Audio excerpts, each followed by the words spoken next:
জিল হজ মাস, হজের মাস, এটা হচ্ছে বছরের শেষ মাস। আল্লাহ পাক আমাদেরকে বিভিন্ন সময় কিছু অফার দেন, প্যাকেজ দেন, আমাদের আমলকে ভারী করার জন্য, আমাদের আমলকে বৃদ্ধি করার জন্য এবং আমাদের ঈমানকে তাজা করার জন্য আল্লাহ পাক সময় সময় প্যাকেজ দান করেন। যেরকম আমরা মাহে রমজানের পুরো 30টা দিন যে একটা প্যাকেজ, এটা সবচেয়ে বড় সিজন আমাদের দেওয়া আছে। 30 দিনের প্যাকেজ এটা। এই মাহে রমজানের পরে দ্বিতীয় সর্বোচ্চ গুরুত্বপূর্ণ যে অফার পাচ্ছে আমাদেরকে, সেটা হচ্ছে এই জিলহজ মাসের প্রথম 10 দিন। এই সময়টা ইবাদত করা খুবই গুরুত্বপূর্ণ, খুবই সবের কাজ। কিন্তু বড় পরিতাপের বিষয়, আমরা কিন্তু এই সম্পর্কে জানি না। যদি আপনি মক্কা মদিনায় যান, দেখবেন ওরা কিন্তু প্রায় সবাই জানে না। ওদের গর্বের কাজ বের হচ্ছে, গর্বের ব্যবহার শুরু করে দিচ্ছে। যেরকম পিঠার সঙ্গে আমরা কি করি, পিঠা তৈরি করি, সপ্তাহে বেশি করি না, যা যেরকম টপিক আছে, নিজে খাই, আপনাকে দিয়ে, ছেলে মেয়েকে দিয়ে আমরা এরকম। সৌদি আরবে কিন্তু দেখবেন আরব কান্ট্রিগুলোতে, মুসলিম যারা কান্ট্রি আছে, তারা কিন্তু এই সময়টাতেও ব্যবহার শুরু করে দেয়, নবলবতরা বাড়িয়ে দেয়। কিন্তু আমরা যারা সাবকমিউনিটি যারা আছে, আমরা কিন্তু এরকম জানি না, বুঝি না। রমজানটা আমরা প্রতিভাবে বুঝে আসতে না। রমজানে যে ব্যক্তি দিন সম্পর্কে খুব ভালো জ্ঞান নাই, সেও বুঝে রমজান মাস, সে জিনিস থেকে ত্যাগ করে দেয়, অন্য কাজ সে কমাই দিয়া ব্যবহার বাড়ায়। কিন্তু এই জিলহজ্জের যে 10 দিনের ফজিলত, এটা আমরা খুব বেশি জানি না। এখন আমাদের জানাই হবে ইনশাআল্লাহ, আমরা নিজেরা তো জানবই, জেনে আমরা আমাদের আত্মীয় স্বজন ঘরে যা আছে সবাইকে জানাবো ইনশাআল্লাহ। এটা আমার দায়িত্ব। এমনি তো হাদিস আছে যে আল্লাহ রাসূল সাল্লাল্লাহু আলাইহি ওয়াসাল্লামের সুন্নাত মধ্যে কোন একটি সুন্নাত যদি কোনো এলাকায় কেউ জীবিত করে, চালু করে, সে অনেকগুলো সুখের সব পায়। সুবহানাল্লাহ।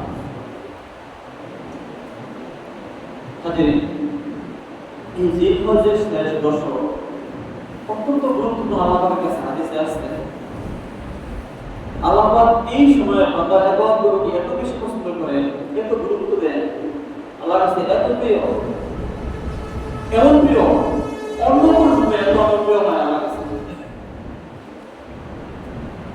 অর্থাৎ অন্য সময় নামাজ, অন্য সময়ে রোজা, অন্য সময়ে দান সাদাকা, অন্য সময়ে তাহাজ্জুদ নামাজ, নফল ইবাদত যতটা গুরুত্বপূর্ণ, তার সাথে অনেক বেশি গুরুত্বপূর্ণ এই 10 দিনের নামাজ, জিলহজ্জের প্রথম 10 দিন। তখন একজন সাহাবী প্রশ্ন করতেছে, ইয়া রাসূলুল্লাহ, অন্য সময় যে জিহাদ এটা তো গুরুত্বপূর্ণ, সেই জিহাদ কি এই আমলের সমান না? আপনি যে বলতেছেন যে এই সময় আমল বেশি গুরুত্বপূর্ণ, আল্লাহ কাছে বেশি সম্মানীয়, আল্লাহ পাক সব বেশি দেন, অন্য সময়ের জিহাদ কি জিহাদ সমান হবে না? এখানে না, অন্য সময়ের জিহাদের সওয়াব সেটাও এই সময়ের আমলের সমকক্ষ না, সমতুল্য না। সুবহানাল্লাহ। আল্লাহ পাক বলছেন, তবে পবিত্রতা ভিন্ন। যে ব্যক্তি তার মাল নিয়ে, জান নিয়ে জিহাদে বার হয়ে গেছে, বের হওয়ার পরে সে তার জানকেও খরচ করে দিছে, মালকেও খরচ করে দিছে, অর্থাৎ সে আর কিছু নাই, সব কিছু আল্লাহ সে সমর্থ করে দিছে, সেই ব্যক্তির কথা ভিন্ন, সেই ব্যক্তি সবটা বেশি। আমরা বুঝতেই পারতেছি এই দশকে আমলের কত সব। এই দশকে আমরা আমল বুঝে বুঝে বলবো ইনশাআল্লাহ। প্রথম কথা হচ্ছে, সবই যে আমরা নিয়মিত করি ওগুলো বাড়িয়ে দিই। নামাজ আগে আমরা 3 ওয়াক্ত পড়তাম জামাতে, 2 ওয়াক্ত বাড়িতে করতাম, ইনশাআল্লাহ 5 ওয়াক্ত জামাতে করব ইনশাআল্লাহ। আগে পুরো তিনি 5 পৃষ্ঠা করতাম, এখন আমি আরো বাড়িয়ে দিই। আগে দুরূদ শরীফ তৈরি করে 100 বার করতাম, এখন ইনশাআল্লাহ আমি আরো বাড়িয়ে দিই। এরকম নফল ইবাদত আমি অল্প করতাম, আরো বাড়িয়ে দিই। এই শেষ 10টা দিন, প্রথম 10টা দিন যেভাবে আমরা সকল ইবাদত করতে গিয়ে বাড়িয়ে দিতে চাইলাম, শুধু নিজেরা না, নিজে করবো, নিজেদের অধীনস্থ আছে ছেলে মেয়ে স্ত্রী পুত্র সবাইকে আমরা করাবো, এবং আশেপাশে যারা আছেন সবাইকে আমরা করাবো সময় দেব। এটা আমরা করবো ইনশাআল্লাহ। হাজিরিন, আমরা প্রথম কথা কাজ আমার সামনে শেখা, আমরা কয়েকটা কাজ বলতেছি ইনশাআল্লাহ, আমরা খেয়াল করে শুনি। কাজগুলো হলো, 1 নম্বর কাজ সবাই খেয়াল করি,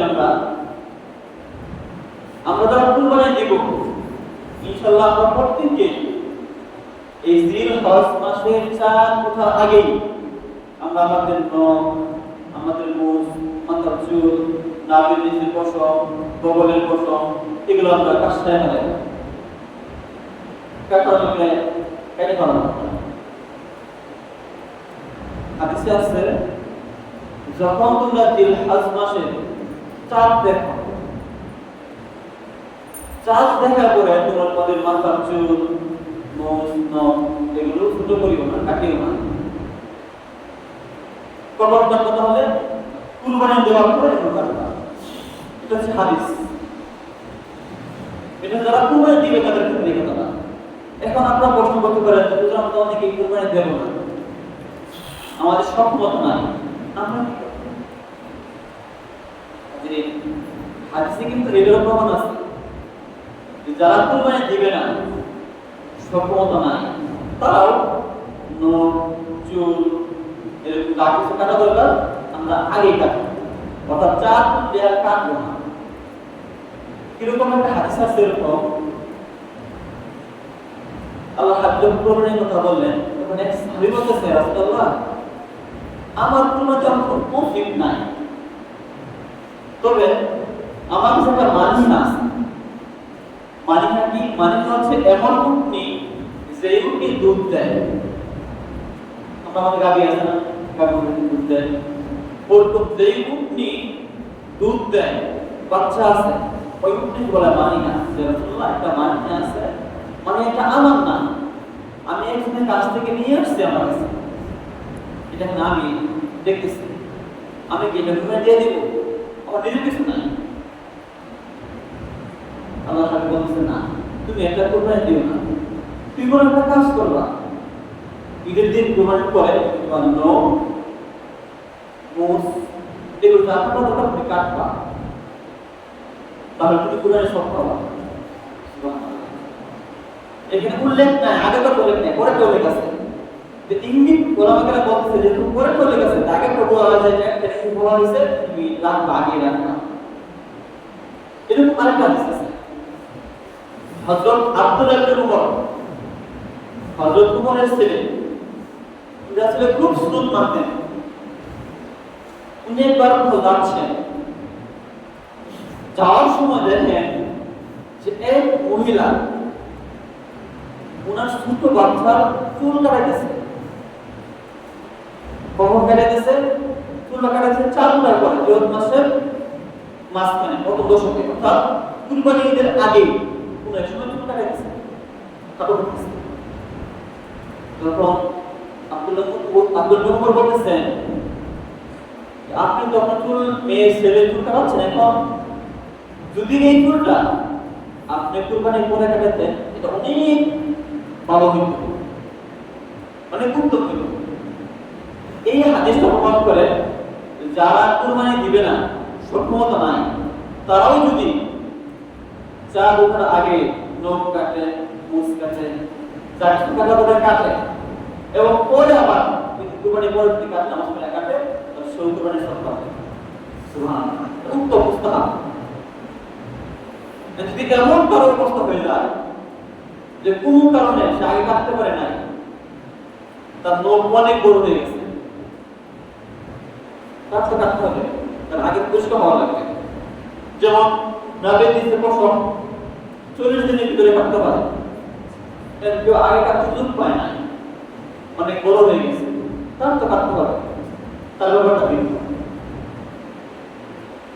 এটা আমরা খেয়াল রাখবো। সবাই চেষ্টা করবো ইনশাআল্লাহ, শুধু আমরা না, আমরা যারা দেবো যারা দেবো না, শুধু বাচ্চা সবাই ইনশাআল্লাহ চেষ্টা করবো আমাদের কাছে কাটার দরকার বা আগে কাটবো ইনশাআল্লাহ। চা করতে গেলে আমরা কাটবো না ইনশাআল্লাহ। এটা হচ্ছে আমাদের প্রথম কাজ ইনশাআল্লাহ। হাজিরিন, দ্বিতীয় কাজ হচ্ছে যাদের খরচ তারা অবশ্যই খরচ করবে। হজের যে মূল কার্যাবলী, মৌলিক কার্যাবলী, এগুলো কিন্তু পথদর্শী হয়ে গেছে।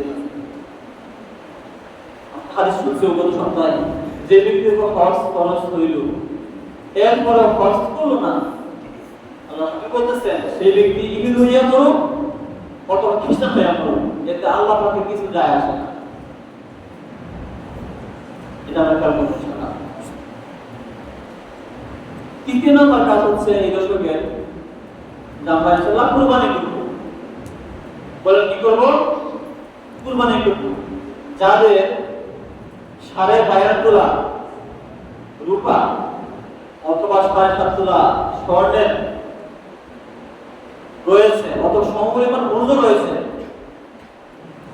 নগদ টাকা থাকতে পারে, সোনা থাকতে পারে, রূপা থাকতে পারে, বা অন্যান্য সম্পদ থাকতে পারে, এগুলো আরেকদের কাছ থেকে জেনে নিয়ে গেলেন যে আমার খরচ আমার প্রজেক্ট কিনা, তাহলে সে অবশ্যই কুরবানি করবে। কুরবানির দিন সবচেয়ে উত্তম আমল হচ্ছে কুরবানি করা। হাদিসে কঠোর কথা আছে, যে ব্যক্তি কুরবানি করার সক্ষমতা রয়েছে তারপর কুরবানি করলো না, ফালাম ইয়াকুরবান্না মুসাল্লানা, সে ব্যক্তি যেন আমাদের মুসল্লিতে না আসে, আমাদের ঈদগাহে না আসে। অনেক কঠিন কথা।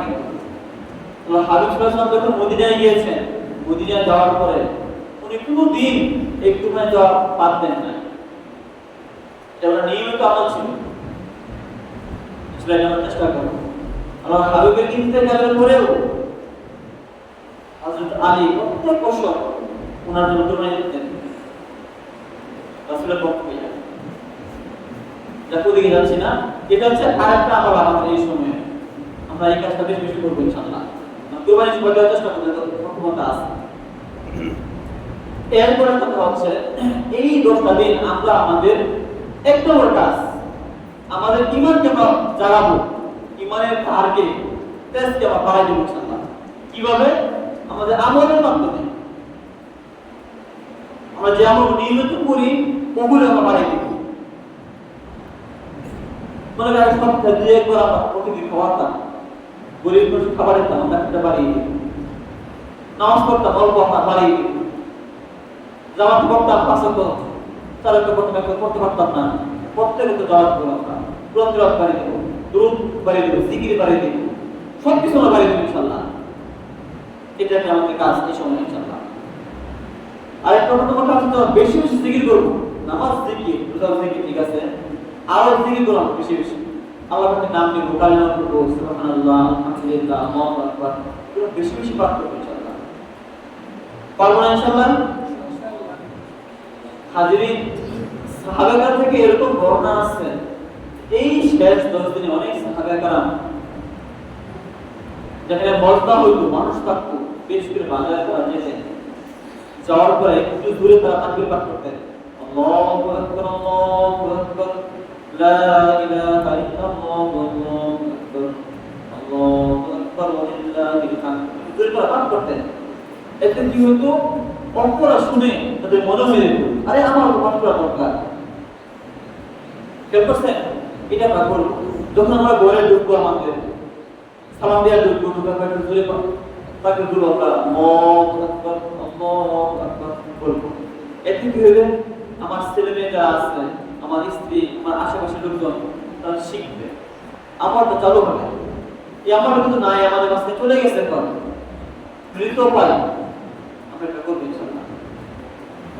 এরকম হয় যে বাজারে গেলাম, দূরে বলবো আল্লাহু আকবার, মানে কি ভয় পেয়ে যাবে না, এমনটা না, একটু মৃদু স্বরে আমার শুনতে পাচ্ছি এরকম, তাহলে শুনবে, আপনি তাকাইবেন, দেখুন না বুঝে বুঝাই দিবেন এই সময়টা জিকির করতে হয়। আল্লাহ পাক কোরআনে বলতেছেন ওয়াজকুরু ইসমাল্লাহ, আল্লাহ পাকের নাম স্মরণ করো। এই সময় আল্লাহ পাক বিশেষ ঘোষণা করতেছেন, আল্লাহ পাকের নামকে স্মরণ করো, জিকির করো, আল্লাহকে নামের জিকির করো। এটা বেশি করে করতে যেমন আছে লা ইলাহা ইল্লাল্লাহ, আধুনিক একটা অধিকার করে নিলাম যে দিনে আমরা 500 বার লা ইলাহা ইল্লাল্লাহ বলবো, 100 বার বলবো সুবহানাল্লাহ, 100 বার আলহামদুলিল্লাহ, 100 বার আল্লাহু আকবার। এই অনেক তাকবীর আছে, কিন্তু অনেক তাসবিহ আস্তানি লাগানো কোন অনুশীলন আছে। এটা কিন্তু একটা আমাদের আমল, সবের কাজ, অনেক সবের কাজ। অনুসরণ করা আছে এখন বড় অনেক বেশি পাবো ইনশাআল্লাহ। এটা সবাই চেষ্টা করতে চাই আজ। এরপরে কথা হাজিরে এই শেষ 10 দিন, প্রথম 10 দিনে আমরা আমাদের নেক আমলকে বেশি করে বাড়িয়ে দিই। যেমন তাহাজ্জুদ নামাজ আমরা বেশি করে পড়ব। দেখেন হাদিসে কি আছে, হাদিসে বলা হয়েছে যে জিলহজের প্রথম দশকে প্রত্যেকটা দিনের আমল, মনে করেন 10টা দিন, 9টা দিন, 10 নম্বর কুরবানির দিন, 9 দিনের যদি রোজা রাখে, হাদিসে বলা আছে প্রত্যেক দিনের জন্য তাকে 1 বছর সওয়াব দেওয়া হবে। সুবহানাল্লাহ। প্রথম দিন আছে দিন, দ্বিতীয় দিন আছে, এরকম 8ম পর্যন্ত যে কোনো ব্যক্তি রোজা রাখে তাকে কি করা হবে? প্রত্যেক দিনের বিনিময়ে 1 বছরের সওয়াব দেওয়া হবে। এটা বুঝছেন কত বড় সওয়াব। এবং 9 দিন হয়, যদি আরাফার দিন 9 দিন হয়, ওই দিন যে ব্যক্তি রোজা রাখবে ওই ব্যক্তিকে 2 বছরের, 1 বছরের আগে, 1 বছর পরে গুনাহ মাফ করে দেওয়া হবে। সুবহানাল্লাহ। এটা বুঝছেন কত সওয়াব। এবং আমরা রমজান মাসে কি করি? শেষ দিনে আমরা পুনরাবৃত্তি খুঁজি, লাইলাতুল কদরকে আমরা খুঁজি না, শবে কদরকে আমরা খুঁজি। সেখানে কিন্তু একটা রাত শবে কদর, বলেন কয়টা রাত? একটা রাত। কিন্তু এই শেষ দশকে প্রত্যেক রাতই শবে কদরের সমান সওয়াব। সুবহানাল্লাহ। চিন্তা করছেন প্রত্যেক রাত কেমন রাত বলেন? শবে কদরের সওয়াব। আমরা কিন্তু জানি না এগুলো, আমল করি না, বুঝি না আমরা। এই জন্য চেষ্টা করবো, আমরা নিজেরা তো আমল করবোই, আমাদের যারা আছেন প্রতিবেশী এবং আমাদের অধীনস্থ ওদেরকে আমরা দাগিয়ে রাখবো এবং ওদের করার চেষ্টা করবো ইনশাআল্লাহ। কেন? আপনি যদি এই রাতে আমল করি, প্রত্যেক রাতে কি পাইতেছি? শবে কদরের সওয়াব পাইতেছি। অনেক বড় সওয়াব না? অনেক বড় সওয়াব। তিনি বিশ্ববিখ্যাত মুহাদ্দিস, উনি বলতেছেন যে কেন, উনি গবেষণা করতেছেন যে কেন, কি কারণে এই দশকে এত ফজিলত, আমল করে আল্লাহ কেন এত বেশি খুশি হন। কারণ বলতেছেন,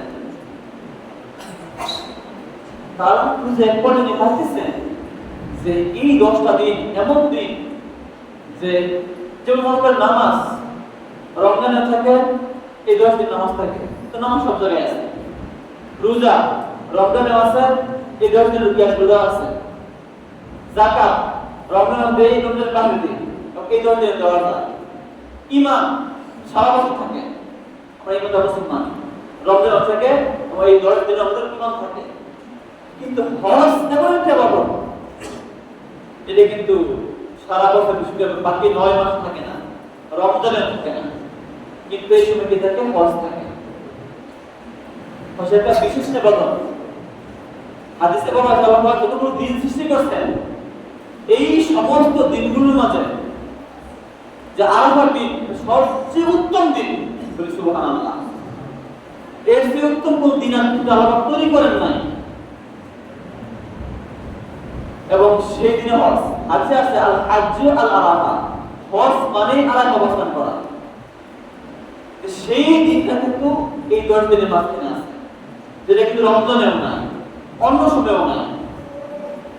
এই হজের কারণে হজ কিন্তু এমন একটা ইবাদত, এটা হচ্ছে আমাদের শারীরিক ইবাদত এবং আর্থিক ইবাদত। যে সময় অন্য সকল ইবাদত আছে, হজ আছে, যার কারণে এই 10 দিনের ইবাদতের মূল্য অনেক বেশি। এই জন্য আমরা আমাদের নিয়মিত আমলগুলো বেশি বেশি করবো ইনশাআল্লাহ। এই দিনে চেষ্টা করবো বেশি বেশি করার জন্য। নিজেরা তো করবোই, সকলকে নিয়ে করবো ইনশাআল্লাহ। পারবো না? হাজিরিন, আরেকটা কথা বলে রাখি, সামনে কিন্তু কুরবানি আসতেছে। আমি যদি না বলি আল্লাহ তোমার জিব্বা কেটে দিবে। আপনারা যখন কুরবানি দিবেন সবচেয়ে উত্তম হচ্ছে আপনি একা কোরবানি দিবেন, সবচেয়ে উত্তম, তাহলে কোনো ঝামেলা নাই। যদি একা না দেন, শরীকে দেন, আপনি কার সাথে কোরবানি দিচ্ছেন, তার টাকার উৎসটা কি হালাল না হারাম খেয়াল করবেন। আমি আবার বলতেছি, সে যে টাকা দিয়ে কোরবানি দিবে, দেখি তার হালাল টাকা না হারাম টাকা, এটা খেয়াল করে শরীক করবেন। বুঝতে পারছি? টাকাটা কি সুদের না ঘুষের, কারো কোম্পানিকে নিয়ে আসছে কিনা, এটা খেয়াল করবে। খেয়াল করে তারপর শরীক করবেন, চেষ্টা করবেন এটা দেওয়ার জন্য। আর আমরা কাজটি করি, যখন কুরবানি যে সময় হয়ে যায়, বিভিন্ন জায়গায় পাঠ শুরু করতে, গান বাজায়, নিচে গান, এই গান সেই গান, কিন্তু আমাদের দেশের চরিত্র মানে অবস্থা আরো কিন্তু ভিন্ন। আপনি আরো দেখবেন এই শেষ 10 দিনে ওরা কিন্তু বিভিন্ন ডিভাইস ইউজ করে তৈরি করে মাঝে, আল্লাহু আকবার, সুবহানাল্লাহ, আলহামদুলিল্লাহ করতে দিচ্ছে। এটা রিমাইন্ডার ফোন করে আছে, তখন তারা পরে গেছে বিভিন্ন দোকানে যাবেন, তারা দেখবেন যে এরকম ডিভাইস ফিট করা আছে আরো দেশে, সুবহানাল্লাহ, আলহামদুলিল্লাহ করতেছে। আপনি ঘরে যে কলিং মেসেজ দিবেন, আল্লাহু আকবার, আমরা করতে দিচ্ছে। কিন্তু আমাদের সেই সংস্কৃতি নেই। আমরা করি কি, শুরু করে দেই, গান শুরু করে দেই, বিভিন্ন অনুষ্ঠান শুরু করে দিই, আমরা নাচ গান এই সে অনেক কিছু শুরু করে দিই, কথা শুরু করে দিই। না রে ভাই, এটা শুধু হওয়া ছিল না আমাদের। আমরা এই কাজটা কেউ করবো না ইনশাআল্লাহ। যদি তো পাপ করবো, এটা আমাকে পাপ সাহায্য করবো না। আর আমরা করে কি, গরু ছাগল কিনতে যাই, অনেক সময় নষ্ট করে ফেলাই।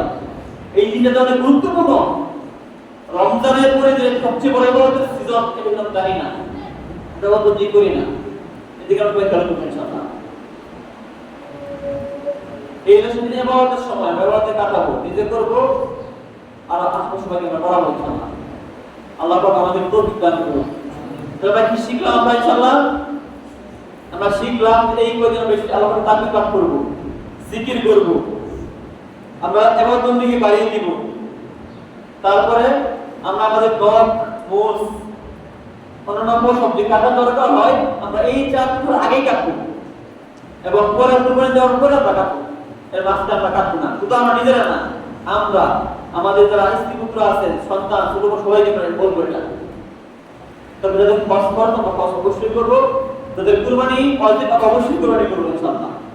এবং কুরবানির উৎস যেন আমাদের হালাল টাকা, সবাই আমরা খেয়াল করবো ইনশাআল্লাহ। আল্লাহ পাক আমাদের সবাইকে বুঝার তৌফিক দান করুন। আমি সহ আমাদের সবাইকে আমল তৌফিক দান করুন। যে আমরা দাঁড়িয়ে যাই,